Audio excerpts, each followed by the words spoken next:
Hello and welcome back to our one-off series on Perfectly Calm Gaming. We're doing Proteus today. This will probably be the most perfectly calm game that we have played on Perfectly Calm Gaming, and I intend to keep this voice the entire time. So welcome to a nice, calming, relaxing time with Proteus. Yeah, so... Oh, that looks nice. So, this is basically all we do in Proteus. So I have never played this game, but I have heard of it. All I know is that it's artsy-fartsy. It is very artsy-fartsy. I can dig artsy-fartsy. Can you dig artsy-fartsy? I can dig artsy-fartsy. I used to not be able to dig artsy-fartsy games, and then I'll play Journey. I've not played Journey, but I've watched a playthrough of Journey back when it was new. Yeah. But you know what inspired, I already told you this, but I'm going to tell them this. My love for artsy-fartsy games came from a game called Flower, where you played as petals blowing in the wind, and you just had to go through little hoops, and it was so relaxing, and so nice, and it just made me happy. It made me so happy that I even got my mother to play it, and she liked it too, and that's probably the sign of a bad game when your mom likes it too, but I like it. But I enjoyed it, and that's all that really matters. It doesn't matter if the game looks nice, plays nice, as long as you enjoy it. Well, that's like my dad, so this is a long time ago now, but he used to work for Rogers. Yeah, you've told me that. Yeah, so he'd get a lot of the games like early and stuff, but he actually really liked playing the... Actually, Resident Evil 4, my dad played that quite a bit. The game's amazing. So my dad played that quite a bit, and then me and my brother would sneak behind the couch and try to watch it, and then we'd have nightmares. Oh, I thought you were gonna say that you would like scare your dad while he's playing it. No, nowadays, like, my dad would be a complete chicken shit when it comes to that kind of stuff. My dad does not like video games. I think the only time I ever got my dad to play a video game with me was back when I still had my original Super Nintendo. Yeah. I had a hockey game for it, and I think it was just called Hockey like 1999 or some shit like that. Yep. And neither of us could figure out how to play. Yep. Because the controls were terrible. Yep. But it was like the only time I actually got my dad to play video games with me. Huh. Because he's very old school. Yeah. He doesn't really care for them. But to each their own. My dad loves his sports. Yep. And that's fine. See, I don't think it's more so that my dad likes video games. He's just supportive of stuff. Yeah.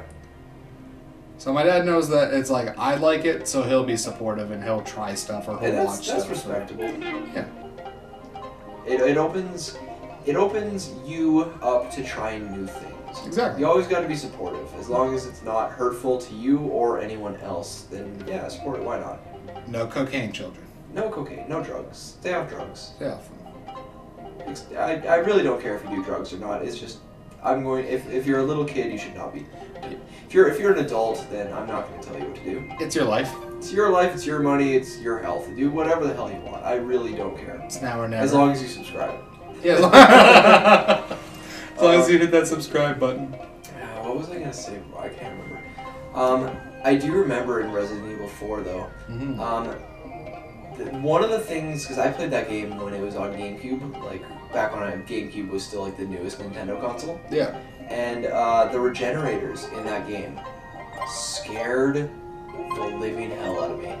Because you couldn't just shoot them until they're dead. You could shoot them all day and they wouldn't die. What you need to do is you need to get like the thermal scope and then kill them with the sniper. And they would make this horrifying breathing sound. Yeah. And you're like when you got close to them and you just knew it was there and you're like, oh shit. And then they made them even worse because they made them regenerators, but they also had giant needles all over their body, and those ones were called Iron Maidens. Oh. And you get close to them, they'd shoot the needles out of their body, and it would just like extend, stab into you, and pull you towards them. Oh, nightmare fuel. Yeah. Just pure nightmare fuel. And that's probably why Resident Evil 4 is considered like the best of the series. Because it had the atmosphere, yeah. It had the creepy ass monsters, and it had the gameplay. Well, I know one thing it didn't have. What? Extremely bad voice work. Yeah, it was pretty bad. It's not. It wasn't as bad as the original, but it was definitely bad. No! Don't go! to Jill sandwich. I'm gonna leave this with you, the master of picking locks. So, is all you're doing following frogs right now? Yeah. I was following like that beige one for a long time, but then I found this green one and I decided to follow the green one instead. At work today, I was following behind this lady in a Ford Taurus, I believe. And the Ford Taurus was green. And in her back window was about 12 frog plushies. Okay. All like different styles, but they were all frogs. Yeah. And I just assumed this lady was absolutely obsessed with frogs because the color of her car was green and she had a bunch of frogs in the backseat. And it was a little creepy. Oh, it killed itself. No, frogs can live in water, dude. That's where they thrive. I know, but I wanted to follow it and now it jumped in the water. Whatever. Whatever, it's raining. Hey, it's raining. And this game is lovely. It's just peaceful. It's nice. It's nice. What's that white thing? Is that the moon? Yeah. Go towards the moon. Let's do it. Yeah, so like, games like this, it obviously doesn't have an objective. It's just explore this heavily pixelated world of whatever the hell you want, and I'm okay with that. It's just a nice time. Well, basically, this is a podcast episode. Yep, same with the last several ones. Yeah, and why not just get a nice little pixelated view while we just talk about things? I'm gonna think of a question. Ooh, there's a ghosty. I think that's a bird. Oh, it looks like a ghosty. What is your all-time biggest fear? This is gonna sound really stupid because I'm not afraid of that much, but if you stick 3 very specific things together, it's my absolute worst nightmare. Oh, let me get. I think you told me it's like being in a dark room and having water running. Yeah, so an enclosed space in the dark with running water. Yeah, I remember you telling me that. Like if you're in the shower and you close your eyes. It freaks me the fuck out. For me. Whoa!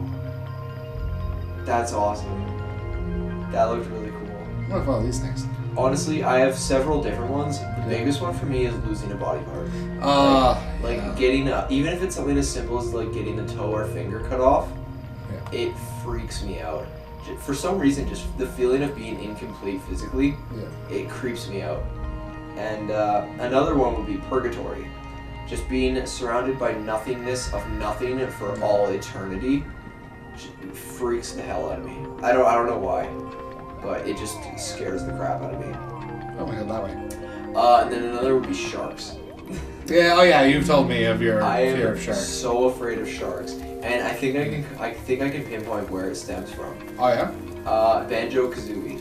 Ah, that fucker. Yeah, there's like, I think his name is like Chomps or something like that. Yeah. But you go swimming, you go to Jolly Roger Lagoon or whatever the hell that one world was called, and there's a Jinjo right when you spawn, but it's in water. So what do? You jump into the water, and what do you hear? Donut, donut, donut, donut, and then you hear like crunk, crunk, crunk, and this big blue shark starts coming towards you, and you're like, holy shit!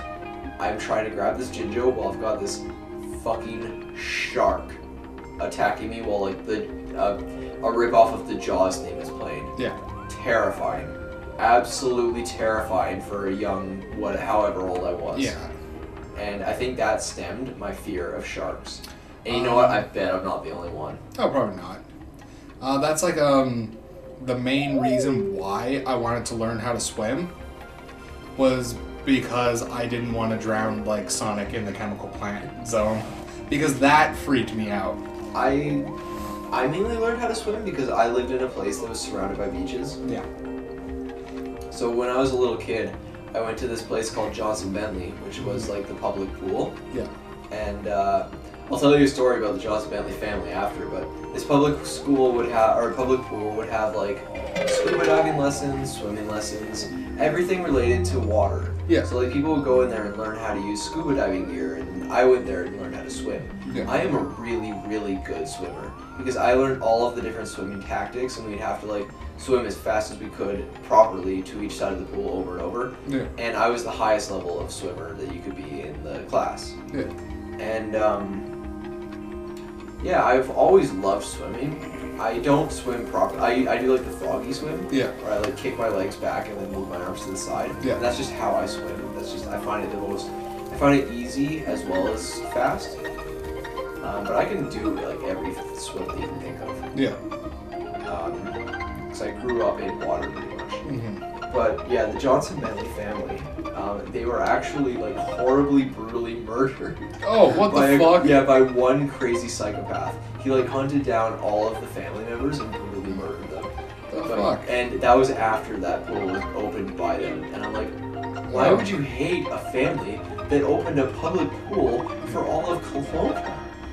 But he got like life in prison or some shit like that. Oh yeah, better. But like, why would you do it? These people did nothing but make happiness for other people. Yeah. I loved that pool. I went there all the time as a kid. Yeah. But yeah, it was really messed up. Yeah, no fucking kidding. That's crazy. I don't even know what's happening right now. It's just very bright outside. I think you're just staring directly at the sun, and that's causing you to freak out.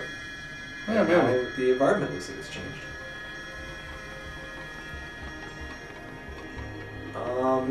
Clouds. What is your favorite animal? Oh shit. I'm gonna have to think of mine too, because I asked that without thinking of my own. Yeah. Whoa! Whoa! That was like super. Oh my god. Oh my gosh! That was a very bouncy froggy. Is that even a frog or is that like a bunny? I don't know. Follow. I'd probably have to say, because just the top of my head, what I've always liked as an animal is tigers. Tigers are awesome. Tigers are so fucking sweet. But the thing is, I kind of have a fear of cats because I had a demonic cat growing up. So I probably would never choose a cat as one of my favorite. Although Black Panthers are amazing. I don't know, what is my favorite animal? No! I have to think of that. Oh, fuck. I have no idea. I remember I always had to take like bear safety training. Yeah. Because I've seen so many bears in my life. Yeah. I would just be sitting at the table in middle school, eating my breakfast, eating some Reese Puffs, and I'd look out my back window, and what did I see walking across my backyard? Bear. A gigantic grizzly bear. Oh, And man. I'm talking grizzly bear. I was like, gonna say not even like black bear or brown oh, I saw bear. black bear, brown bear. I have a picture on my phone actually of a brown bear chilling in one of my trees. Yeah. But it was a grizzly bear. A grizzly bear that will murder you without any regard to what's around it. Yeah. A grizzly bear will mess you up because guess what? It wants to eat you. The other bears just kind of want to like do their own thing, protect their babies. They might hurt you if they feel threatened by you, but a grizzly bear will mess you up. So yeah, I had to walk to school knowing that that bear was out there. Whew. So that was fun. Favorite animal though?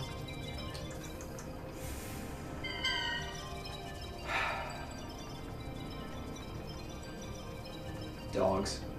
And dogs. I'm such a dog person that I gotta say dogs. It's another glowing frog. I'm after it. No! You know what always made me so happy, and to this day it still is like the one thing that always gives me such a calm, like happy sensation. What's that? If I'm driving and I'm nowhere near civilization, like I'm just on a long empty road and it's nighttime, and I turn the music way down so it's just the sound of my car, and I look up at the stars. For like when I can see all of the stars and it's all quiet and peaceful and I'm just looking up at the sky, it gives me that sense of childlike wonder. And I remember my buddy Dylan and Alex and I took Dylan's Honda Civic down to Vancouver for a metal show. It was for Alex's birthday. It was like our present to him. We drive him down there and buy him the ticket and whatnot. Yeah. And they both got drunk. So I drove back. I didn't drink at all. I drove back because I had to work the next day. Yep. And so did Dylan, and he ended up getting fired. Because I got him the job there, and for some reason they fired him, whatever. That's not the point. we were on our way back from Vancouver, driving on the Coquihalla, and there was not a car in sight. It was a perfectly clear night once we got past through the fog and everything. And I was on this one road, and this road felt like it was never ending. Yeah. Like, the road did not seem to change at all for a long time. It felt like I was driving on a treadmill. And Dylan and Alex were both asleep in the car, and I'm driving. And I turned the music way down. It was nice, and it was like the perfect temperature. And I felt by myself because they were asleep. And I looked out the window, just at the sky, looking at all the stars. And because I was so tired, and this road felt like it was just going on forever, I felt like I was dreaming. Yeah. I felt like I was in a dream, yet I wasn't. And just looking up at the sky gave me this childlike wonder, and it made me feel like I was a kid again. Yeah. Like the purest of nostalgia. And it's hard to explain why, but I just felt so happy at that moment. That was like the happiest that I've ever been in my life. And then at that moment, my buddy Alex briefly woke up and is like asking like how I'm doing, and I'm like, I feel like I'm dreaming. And I think he was so half asleep and drunk, and he didn't really realize what I meant by that. And he's like, that's cool, me too, and basically went back to sleep. Yeah. But to that point I will never forget that. That was years ago. And I still remember it so vividly because it was probably the happiest I've ever been in my life for no good reason. It was just so peaceful and calming. And to this day, I wish I could capture that essence of feeling again. And I think that's why I like games like this. Because it's so calm, it's so relaxing, there's no objective, and it's just a good time. Yeah. Can you think of any moments like that you've experienced? Just pure happiness with no real reason why? Oh, there's a reason why. When I get a really good high from Mary Jane. No. Like, there have just been, like, several times where it's literally, like, I've had a couple of those, like, weird philosophical moments where I'll just, like, Oh, I have those all the get time. up and then just lay back, and it's literally like, what is my purpose? And then it's, like, this huge tangent, and then I, like, figure it out, and then I'm like, I'm happy. I'm swell. Like, I feel great. I'm in a good place. I'm just I'm just mentally there. I'm good.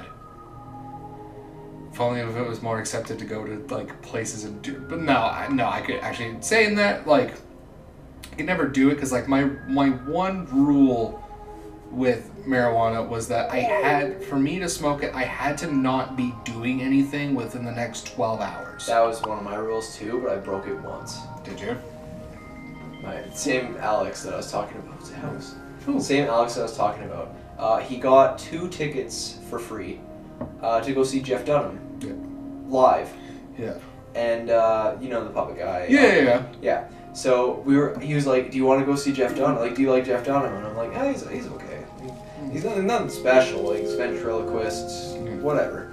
And he's like, "I got 2 free tickets from work. Do you want to go with me?" And I'm like, "Sure." Yeah. So we took my car down, and he's like, "Hey, I brought some oil. Do you want to like smoke that and then go see Jeff Dunham?" I was like, normally I've never been around people before while I was high, and I was like, you know what? Sure. Yeah. So we smoked oil in my car, got really, really high, walked over there and went to go see Jeff Dunham, and I was ripped. I was so high, and I was freaking out. Because as I've told you, normally I puke and get super twitchy. Yeah. I didn't puke. It was one of the few times I didn't puke. But I was twitching, and I was so nervous. And Alex is just so used to it, so he was just super calm. Yeah. But we went to go see Jeff Dunham live, and I was high as fuck off oil. And it was hilarious because I was like, his set was just awful. Yeah. Like looking back, it was terrible because like he was just going through a divorce, so all of his jokes were like, "My wife's a bitch," or like, "I'm giving this whore half my money," like that kind of stuff. And it was just like, dude, like you're trying to make these people laugh, and all you're talking about is how shitty your ex-wife is. Yeah. Like it was awful. But because I was so high, I was just like, dude, these puppets are fucking talking to me. Like, We ended up leaving though because it was so bad. Like once we came down, we realized how bad it actually was, and we just bailed. Well, that's the thing with Jeff Dunham. He's an okay comedian, and he's lesser of a ventriloquist than that. He's a good ventriloquist, but like he's not that funny. No, I don't even think he's that good of a ventriloquist because you can see his mouth move like almost every time he does. Every single ventriloquist I've ever seen though. No, there's a few that I've seen. There's one, I forget his name. He's really famous though, but he does stand up, and he actually does like part of his jokes is like full on singing. Oh, okay. With it. You cannot tell like his mouth is moving. That's cool. Yeah. The only reason I said that Jeff Dunham was good is because he can talk while doing the voice as well, which that's impressive. Yeah. Like that is some serious skill, but the comedy was just not there. So that's all I really have to say about that. Yeah. It's like the only time I've been in public really, like doing something while I was high. Yeah. No, that was always my rule because I never wanted it to be like a crutch or something that I needed, because I know a lot of people who like have to, like when they get up in the morning they have to smoke it, or like or like before they go to bed they have to use it, or like it did put me to sleep. It did help me sleep. It helps me sleep. It like no doubt, like if you smoke marijuana you're more than likely going to bed like 30 to an hour. So you get all high and then you burn out and then you're just tired. That's why when people say they get high and go to work, I'm like, how are you not asleep by lunch? Exactly, because like I love the sleep that you get after you're high. It's fantastic. But I never wanted it to be a crutch, like something that I have to do stuff. I never wanted it to be like, I need it to go to work. I need it to go to bed. The second you feel like you need something is when you feel addicted. Yeah, and I never wanted that. So that was why my rule was I wasn't allowed, I would never smoke it if I had stuff to do within 12 hours. So recreational purposes only. Yeah. Absolutely, that's the way to be. Because the second you feel like you need something is when you become. And you're just like, ugh. And like I don't have an addictive personality. I honestly can't think of a single thing I've ever been addicted to. Yeah. I could make jokes and say like, oh, I'm addicted to masturbating or something like that. But like, I can go like a week easily without doing it. I just choose not to because who cares? Who am I hurting? Yeah. But like, I honestly can't think of a single thing that I have not been able to give up or have given up at some point for a long period of time. Yeah. And the only thing that I need is food, water, and shelter, and money. Yeah. Like, really, that's it. Like, I love video games because I find them enjoyable and I can find different ways to enjoy them. Yeah. But am I addicted to video games? No, I barely play video games outside of our channel. Yeah. Just because I'm busy with other stuff. But other than that, I really don't think I'm addicted to anything, nor have I ever been. Which is good. I don't want to be... Because of that, though, I can't relate to people who are addicted to things. Yeah, it's also... So, like, I know people who are addicted to smoking, and they're like, I wish I could quit. I'm like, then why don't you? Just don't smoke. But they're like, it's not that easy, and I guess it's not, but... No, that was... The only person who was, like, super, super close that ever went through something like that was my brother, but it wasn't smoking. He was addicted to Pepto-Bismol. What the hell was that? Did you see that to the right there? It was like a chicken. It was like a face that disappeared. What the fuck? It was like a ghostly face that just disappeared. Alright, let's ignore that and keep walking on. Okay, come on. Yeah, there it is again, to the left. Yeah, okay, I saw it this time. Whoa. But yeah, he got addicted to Pepto-Bismol because he was having a lot of stomach problems that year and nothing was working, and then he had Pepto, and then it would help put his stomach problems to ease. Pepto-Bismol is like my go-to for everything related to that. Yeah, but then what happened is that he found that it made him feel good like all the time. So once his stomach problems were gone, he kept taking it. And my parents like took it away because then they found out, and then he went and bought his own like secret bottle that he like kept in his room, like hidden behind shit, so that way he could have Pepto-Bismol when like anything happened. Like if he had like the tiniest, like not even indigestion, like you're just like the tiniest bit full, he would like take a big thing of Pepto-Bismol. Oh man. Like anything, he would do Pepto-Bismol. Like thankfully it didn't last that long, and he got through it and all that jazz. That's interesting though. Oh, I've never heard of someone being. I've heard of people being addicted to like medicine and stuff like that, but never Pepto-Bismol. I was addicted to penicillin for a bit when I was younger. Yeah. Well, yeah, because I had really bad tonsil problems, and the doctors just would not let me get rid of them at the time. What? So, basically, the only thing that ever helped was penicillin. So I went crazy on the penicillin just because it was the only way my throat felt better. It took 4.5 years for a doctor to finally say, get rid of your tonsils. How old were you again? When I got my tonsils removed? Yeah. 21. What? They can't remove them at like age 17? They didn't want, like, so no, it had been longer because I had been asking to remove my tonsils since I was 15. And they told me no because it wasn't bad enough to warrant removing them. So like a bench. Oh, weird. But yeah, no, so they said it wasn't bad enough to warrant removing them, and then by the time I was 21, it was. And I've had like 2 actual like surgeries. I've had my tonsils removed, and I've had my appendix removed. Getting my tonsils removed was 100 times worse than my appendix. Really? Yeah, because I had a terrible time recovering from the tonsil surgery. I couldn't eat for a week and a half. Whoa. I lost between 35 to 45 pounds because I couldn't eat. So you just like stuck to like smoothies and stuff? I couldn't even have those. Well, how did you survive? I drank water. You need more than water. That's why I lost so much weight. I literally just drank water. Jesus. Yeah. Like literally, because the first time I was able to eat after that week and a half, I had a piece of toast that I like over buttered like drastically because I heard that that's like the first thing that you can do is if you put a shit ton of butter on toast, the butter will help it like go down your throat. And it'll start scraping away like the shit that needs to be scraped away for it to fully heal. I was literally so happy that I could eat that singular piece of toast, I cried. Because I could eat something again. That is so sad and pathetic. Like, yeah. I'm not trying to like shit on you, but that like just being stoked on eating toast. Yeah. Is that's depressing. Like the most, probably the only other thing besides water that I had that had any flavor to it is I had Powerade. Ugh. That's it. I bet you were so sick of Powerades. For a while, yeah, and then I love Powerade. But I prefer it over Gatorade. Yeah. But Sponsor. Please.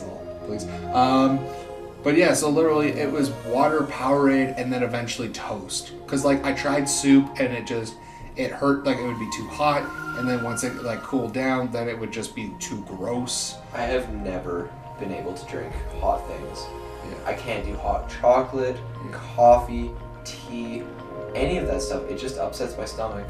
And people are always like, "Do you want some coffee? Do you want to go for coffee?" And I was like, No. "I'll go for coffee, but I won't drink coffee. I'll like Iced coffee. I do. I love iced coffee. Yeah, iced coffee's good. Whoa. Oh, what the? Oh, this is creepy. I'm thinking, how about we just go to 30 minutes on this? Make it a half-hour podcast. Yeah, we only have 2 minutes to get there. It's just because like I was having a good time just going on a tangent about stuff. I was just enjoying it. I was just digging it. But yeah, no, and then yeah, so that was the problem with that is basically after that week and a half when I started eating, it was only like another like half week then I was recovered. The appendix, the only 2 problems I had was one, it absolutely fucking killed every time you would want to stand up or sit down. Because of course, when you get your appendix removed now, they do 3 different incisions. Yeah. One, I think 2 for cameras, 1 for actual like stuff, scalpels and shit like that. So that would hurt a lot. And then I think it's water that you're standing. Oh, I think so. I did have complications with both surgeries though. The appendix, it was my stitches burst open in the middle of the night. So I woke up and I was basically like covered in blood.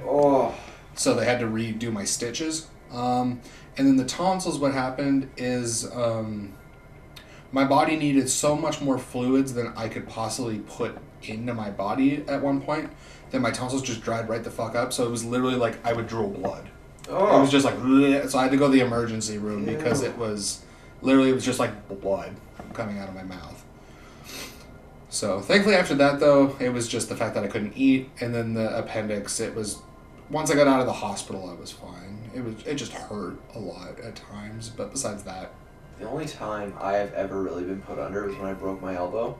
Yeah. And I broke it above and below the joint, so the joint was just kind of floating there. Yeah. And my arm bent backwards, like I was laying on the back of my hand. Yeah. And then like they put me in a regular cast, like they normally do for people, but my bones weren't set properly in the cast, so they took the cast off, put me under, and they said they were going to cut open my arm and reset the bone, but right when they stretched out my arm, apparently all my bones just snapped into place.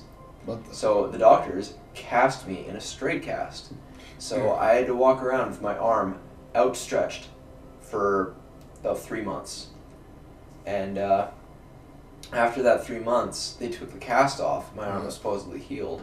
It might have been more than 3 months, I don't remember. Yeah. But there was no joint in my arm anymore. My arm was completely straight, and I could not bend it to save my life. Yeah. I had to go into physiotherapy for half a year just to rip through scar tissue to get the joint back in my arm. Ugh. And it was like the most painful experience, getting scar tissue ripped apart in your joint. Yeah. And I was in grade 6 at the time, so I was like 12. And to this day, my left arm has never been the same. And that's why I will not do bench press or anything like that without a spotter. Yeah. Because my left arm is significantly weaker than my right because of that. And the joint will randomly give out. That's like my back, because my back hasn't been... I'm pretty sure I've told you about my back injury. I think so, yeah. Yeah, so I was working for a hotel, and it was a airport hotel. So basically it means that they have a shuttle that'll go to the airport, pick people up. Yeah, you told me that. And then come back. Yeah. Keep going. So I was on the way back, and I was stopped at a red light, just, doing my normal route, just talking to the customers, sit there. A truck came off of kind of the main highway, didn't slow down, and rear-ended me. And basically my reaction as soon as kind of that initial hit came on was I just hit the brakes because I didn't want to hit the car in front. Yeah. So basically a transfer of kinetic energy, all that lovely stuff went straight to me, didn't touch anyone else, thankfully. I got grade 2 tearing in all of the muscles from the top to the base of my spine in my back. So basically, I was out the whole summer. I had to do physiotherapy first for 3 weeks. Then I did physical rehab for like 3 months. It was so bad, I couldn't even lift 5 pounds. Ooh, we're flying. Yeah, I couldn't even lift 5 pounds at the time. So yeah, my back's never quite been the same since. Injuries are the worst, especially when they happen when you're younger, because like I guess any age really. Yeah. But like if they happen when you're younger while you're still growing, it will affect like your growth for the rest of your life. Yeah. But this podcast was supposed to be perfectly calm and happy, and then it just kind of got depressing. Yeah, injuries and complications. At least people know a little bit more about us, and while we're flying off into the clouds right now, we're going to end that here. So I hope you enjoyed a little tidbit to the lives of Andy and Braden. Yeah. It's Perfectly Calm Gaming now. Keep calm as always, and game on like usual. Goodbye. Bye.